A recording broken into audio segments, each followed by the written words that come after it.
কেউ আছেন গো? আল্লাহর রাস্তায় খয়রাত দিবেন। কেউ আছেন গো? আল্লাহর রাস্তায় খয়রাত দিবেন। আছেন গো? আল্লাহর রাস্তায় খয়রাত দিবেন গো। এই তুই বিত্তে ঢুকলে কি করিয়া তুই? ওই ফকিরের বাচ্চা, তুই বিত্তে ঢুকলে কি করিয়া? তুই এই গেট আছে না, তুই গেটে বিত্তে ঢুকলে কে ফকিরের বাচ্চা?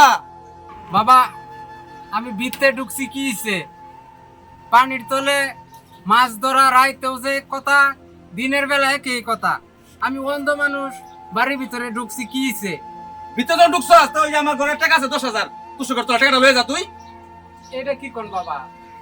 আমি কানা মানুষ, আমি টেয়া নিতাম কেন? তাহলে তুই কানা মানুষ আমার এই মোবাইল 10,000 টাকা কেলা নিল আগের দিন কালকে, তো কানার মাই রে বাপ। এই কানার বাচ্চা তুই ভিতরে ঢুকলি? আরে কি হইছে পুরো লোকে?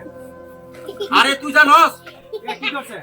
এ আগের দিন আমার এই 10,000 টাকা আর মোবাইলটা লয়ে গেছে এই কানার বাচ্চারা। জানোস এই কানার বাচ্চারা কি করে? অন্ধ এই বেটা তোমার মোবাইল নিছে। আরে তুই কই অন্ধ, অন্ধ সাথে তুই আগামগুলা করে? আরে না তোমার মোবাইল কোন সব চুরে দাঁড়াইতে নিছে। এই বইর বেটা নিরহ মানুষ, অসুস্থ মানুষ। সব কানা মানে বাড়ির ভিতরে ঢুকে তোরা। এই যা আমার সাইড অফ করে যা, সাইড অফ করে যা, যা যাই চাচা যাই। যা। কানার ঘরে কানা, কানার ঘরে কানারা, এই কানার বেশে কানার ঘরে কানারা, এই সব ডাহাতি করে কানার ঘরে কানারা। মাছের এগুলা কইলে পাক হবো। কানার ঘরে কানারা, কানার ঘরে কানারা। চাচা এটা লোক এরকমই বুঝছেন? অন্য নেই যে 20 টাকা জাঙ্গে মনে কিছু নিয়েন না। না না বাবা, ভালো হয়েছে, যাও রে, যাক, অনেক যাক, উপকার যাক। করছো।